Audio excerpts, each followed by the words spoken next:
मृत्युंजय पांडे जी। राधा वल्लभ श्री हरिवंश महाराज। श्री हरिवंश महाराज जी, भगवान या सत्य और माया और असत्य का अनुभव क्या केवल बुद्धि से ही किया जा सकता है, या ये प्रेम, श्रद्धा और विश्वास के माध्यम से हृदय का गहरा और आत्मीय अनुभव होता है? क्या पहले सत्य को जानने के लिए बुद्धि की गहराई और तर्क आवश्यक है? नहीं, श्रद्धा आवश्यक।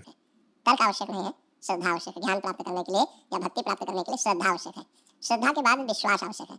विश्वास जब हो गया तो प्रतीक में विश्वास होता है ना, और विश्वास के बाद जो ज्ञान प्राप्त होता है भगवत प्राप्ति है। श्रद्धावान लभते ज्ञानम तत्परः संयतेन्द्रियः, और ज्ञानम लब्ध्वा, दो बार ज्ञान शब्द है ना, तो श्रद्धावान शास्त्रीय ज्ञान को प्राप्त करता है। शास्त्रीय ज्ञान संयम, नियम, व्रत, उपवास, धर्म, कर्म कैसे करना चाहिए। तो तत्परः जो ज्ञान प्राप्त हुआ उसके वो परायण हुआ। तो संयतेन्द्रियः, अपने इंद्रियों को अंतर्मुख किया, और जब इंद्रियों को अंतर्मुख किया तो फिर ज्ञान प्राप्त हुआ। वो अनुभोजन में, अनुभोजन में जो ज्ञान प्राप्त हुआ तो बोले परम शांति मचिरेणाधिगच्छति, वो परम शांति को प्राप्त हो जाता है। श्रद्धावान लभते ज्ञानम तत्परः संयतेन्द्रियः, ज्ञानम लब्ध्वा परम शांति मचिरेणाधिगच्छति। भक्ति में भवानी शंकरो वंदे, श्रद्धा विश्वास रूपिणो, याभ्याम बिना न पश्यन्ति सिद्धा स्वांतः स्थमीश्वरम। जो हमारा ईश्वर मेरे ही हृदय में विराजमान है, बिना श्रद्धा विश्वास के हमसे प्राप्त नहीं कर सकते। तर्क की में जो बुद्धि की क्षमता है, तो बुद्धि प्रकृति की है, और वो परमात्मा के प्रकृतिजन्य विषयों की ही चर्चा कर सकती है। प्रकृति से परे परमात्मा तत्व को छू भी नहीं सकती है। गोस्वामी तुलसीदास जी ने लिखा, राम अतर्क बुद्धिमन बानी, मति हमारे यह सुनो भवानी। हे भवानी, मेरा मत है कि भगवान श्री राम मन बुद्धि से अतर्कनीय है, तर्क के द्वारा नहीं जाने जा सकते। तो कैसे जाने जा सकते हैं? तो बोले, जब श्रद्धा और विश्वास किया तो सोई जाने जे देव, तो जानत तो है तुम्हें। अब बात हो गई। महाराज जी, विश्वास क्या बुद्धि के कारण विश्वास होता है कि विश्वास श्रद्धा के कारण विश्वास होता है। श्रद्धा और विश्वास का संगम है, बुद्धि और तर्क का संगम। जब बुद्धि से हम कोई जानना चाहेंगे तो वो कसौटी पे कसेगी अपनी। तो बुद्धि प्राकृतिक है, वो प्रकृतिजन, ये कैसे बोलते हैं, ये कैसे चलते हैं, ये कैसे खाते हैं, ये क्या पीते हैं, इनका क्या, वो प्रकृतिजन्य क्रियाएं देखेगी। परमात्मा स्थिति तो नहीं देख सकती ना, इसलिए उसका देखना अंधा है। किसी की बाहरी क्रिया से आंतरिक स्थिति का परिचय आप प्राप्त नहीं कर सकते। हमने ब्रह्मबोध संपन्न महापुरुषों के दर्शन किए, उनके साथ रहे। शरीर की विशुद्ध नहीं, ऐसी ब्रह्माकार वृत्ति है। अब लोग दर्शन करने आ रहे हैं तो उनके शिष्य कपड़ा डाल दिए, ऐसे बड़े विशाल काय शरीर, एकदम परमानंद स्वामी जी। लड़का बिटिया बहुरिया ऐसे बच्चे, बहुरिया तुम कढ़ी बना लेते हो? हाँ महाराज, बहुत दिन हो गए कढ़ी नहीं खाया। आप सोचोगे यहाँ ब्रह्मचर्चा सुनने वाले कढ़ी मांग रहे हैं। अब कैसे आप पहचानोगे उनको कि हमें पता है कि कितनी उच्च कोटि के महापुरुष। तुम्हारे गाय है बच्चा? हाँ महाराज जी, रबड़ी बहुत दिन से नहीं पाया। अब आप सोचो क्या नाटक कर रहे हैं? नाटक भी नहीं कर रहे। आप पहचान ही नहीं सकते कि किस कोटि के महापुरुष है। जैसे जड़ भरत जी को इतना बड़ा सत्संगी रहुगण जो कपिल भगवान से सत्संग करने जा रहा, पालकी में बैठे, भला जान पाया? और पालकी में जोत दिया एक दिव्य महापुरुष को। तो हम बाहरी प्रकृति को देख सकते हैं अपनी बुद्धि के द्वारा, परमात्मा स्थिति को नहीं देख सकते। परमात्मा स्थिति तो श्रद्धा और विश्वास से होती है। पर जी, श्रद्धा और विश्वास कैसे उत्पन्न होते हैं? महापुरुषों के संग से। जब हम सत्संग, इसीलिए भक्ति का प्रथम सोपान है, प्रथम भगति संतन करि संगा। पहली भक्ति कही गई, क्यों? क्योंकि इसी से पूर्णता हो जाएगी।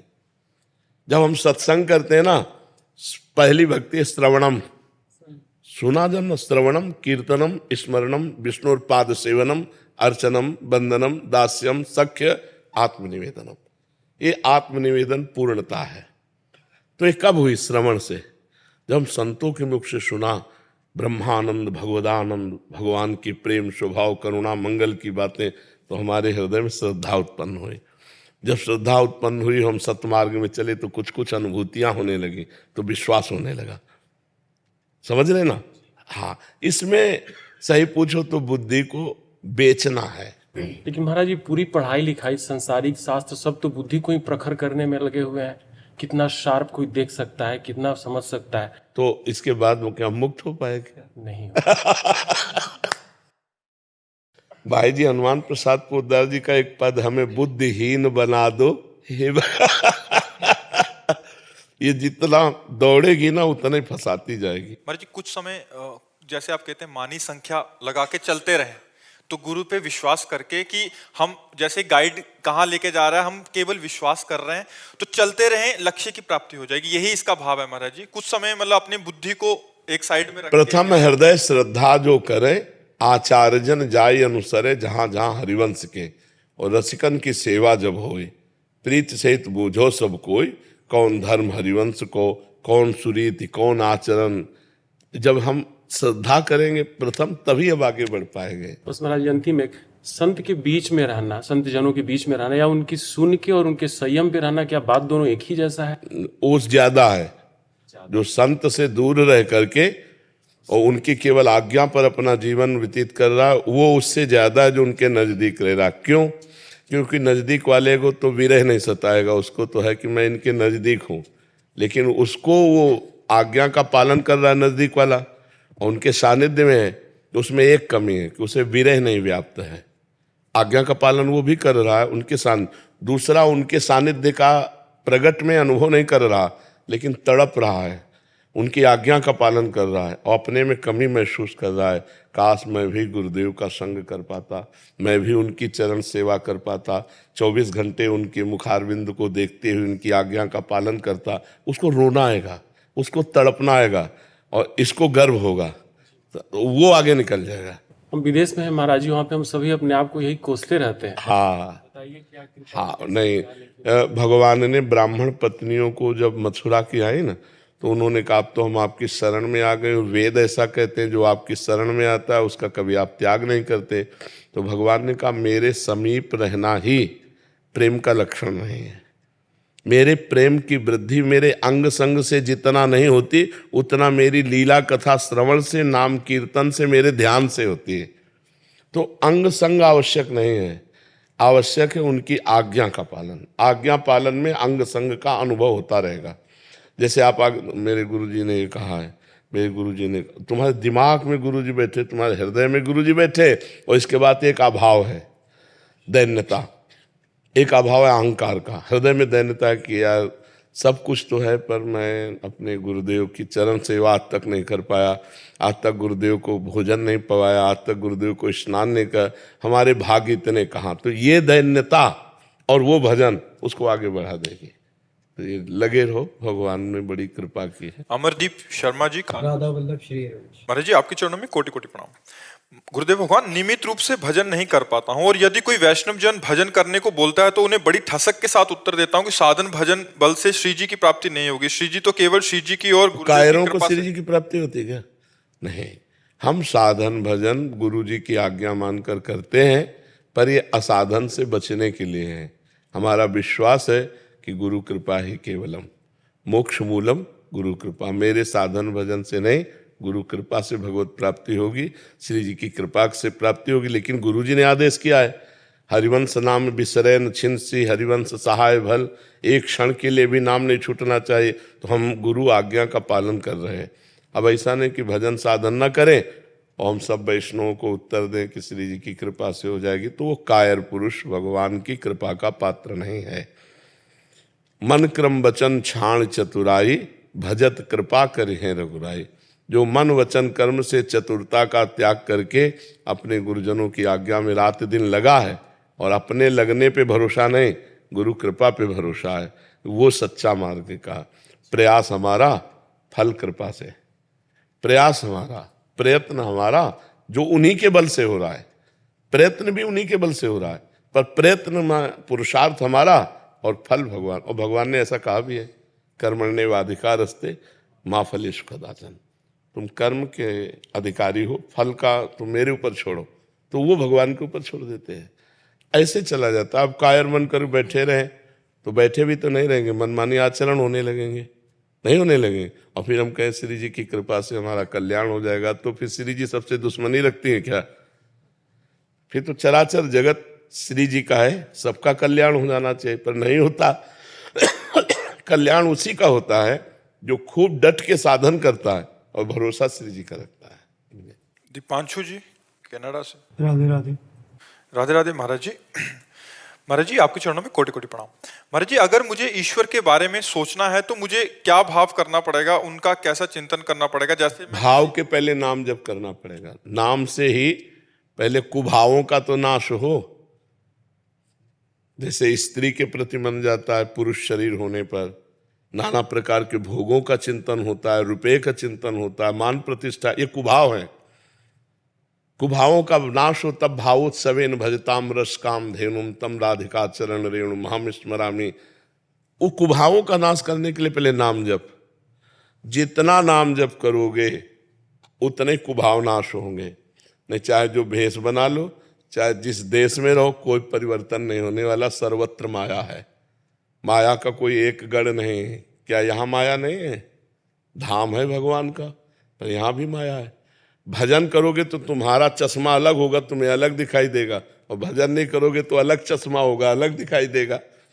तो हमारे पहले कुभाव नष्ट हो तभी तो भाव आएंगे। सद्भाव, भावोत्सव वो तभी आएगा जब कुभाव नष्ट हो। कुभाव नष्ट होगा भजन करने से। जितना नाम जो अध्यात्म भजन पे टिका हुआ है, कुछ भी बन जाओ, नाम जप नहीं है ना तो सब ढोंग है। नाम जप नहीं है ना तो पाखंड का बोलबाला है। और निरंतर गुरु द्वारा दिया हुआ नाम चल रहा है, फिर देख लो, फिर जो आनंद की अनुभूति होगी वो बात अलग होगी। नहीं तो परमार्थी तो वही है जिसमें संसारी फंसा हुआ है, उनका वो त्याग करके अपने नियम संयम में परमात्मा के चिंतन में चलता है। तो ये तभी होगा जब नाम जप करोगे। भगवान की पक्की वाणी समझो, नानक नाम जहाज है चढ़े से उतरे पहाड़। हमारे जीवन में एक ही बात रह गई है, नाम नाम नाम नाम। बस हर प्रश्न का उत्तर आपको नाम में मिलेगा। और नाम जप लो, और हर समस्या का समाधान ना हो जाए तो हमसे बता देना। और नाम जप ना करो, कुछ भी कर लो, कुछ नहीं होने वाला। ये नाम से ही सब कुछ है। हम बड़े बड़े महापुरुषों की, बड़े बड़े संतों की, और बचपन से लेकर अभी तक की अपनी भी अनुभूति। नाम खूब साधन, सांख्य योग, अष्टांग योग, कर्मयोग, भक्ति योग, इन 4 योगों का तो भगवान की कृपा से ज्ञान है ही है और किए ही हैं। नैष्ठिक ब्रह्मचारी सन्यासी वो मार्ग, और वैष्णव का शरणागत निज मंत्र ये मार्ग, सब मार्ग देख करके सब महापुरुषों की वाणी सुनकर एक बात समझ में आई, जिसने नाम का भरोसा ले लिया वो पार हो गया। और जो नाम छोड़ दे तो कुछ भी कर लो, आप पार नहीं हो सकते। ये पक्की बात हमारी। क्योंकि नाम हर समय, जैसे हम जप रहे तो हर समय उसका तार है, एक तार नाम जप है, तो उसको अवसर नहीं मिलता संसार के चिंतन का।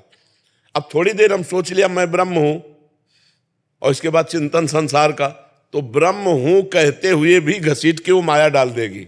शिव विरंचिका मोहई को है बपुरान, अस जिए जान भजी मायापति भगवान। माया बहुत प्रबल है। केवल मैं ब्रह्म हूं इतने कहने से नहीं मानेगी। रात दिन नाम जप करो तब पार हो जाओगे। नाम जब छूटा माया घसीट लेगी, और आप समझ ही नहीं पाओगे माया किसे कहते हैं। घसीट करके उसके अनुसार भोग करोगे। ये कृपा नहीं। कृपा है जब ये अच्छा न लगने लगे। नहीं खान पान ते भावे है, नहीं कोमल वसन सुहावे है, सब विषय लगे ते खारा है, हरियासिक का मग्नारा है। खान पान सुख चाहत अपने, तिनको प्रेम छुअत नहीं सपने, जो नाना प्रकार की विलासता। तो इसलिए नाम जप सच्चे मानो सबके लिए प्रश्न का उत्तर है नाम जप। राधा राधा, कृष्ण कृष्ण, शिव शिव, राम राम राम राम, वाहेगुरु वाहेगुरु, जो प्रिय लगे, जो गुरुदेव ने दिया उसको खूब जपो, निरंतर जपो। बस हर प्रश्न का उत्तर है। जब बड़े बड़े सिद्धों को शरीर का भोग भोगना पड़ा तो तुम्हारे छूछा से किसी का भोग नष्ट हो जाएगा। इसलिए किसी भी तरह की समस्या का समाधान भगवान का नाम जप है। अन्य किसी तरह भटकने की कोशिश मत करो, कोई तुम्हारे दुख को दूर नहीं कर सकता। सुनो भरत भावी प्रबल बिलख कहो मुनिलात, हा नीलाभ जीवन मरण जस अपजस विधियात। बस भगवान के भरोसे रहो, जो दुख सुख पड़े सह लो और नाम जप करो तो माया से मुक्त हो जाओगे। और अगर नाम जप नहीं तो मेरी अनुभूति माया बख्शेगी नहीं, कहीं ना कहीं भ्रष्ट हो जाओगे और फिर अगला जन्म हो जाएगा। और नाम जब चल रहा है तो पार हो जाओगे। बिल्कुल सुदृढ़ बात, सहज बात नानक साहब कह रहे, नानक नाम जहाज है चढ़े सुतरे पार। नाम में चढ़ गए पार हो गए। निरंतर नाम जप करो पार हो गए। नाम एक ऐसा जहाज है जिस पे बैठने वाला आज तक डूबा नहीं। कलयुग केवल नाम आधारा, सुमिर सुमिर नर उतरे पर। तो खूब नाम जप करो तब भाव बन पाएंगे।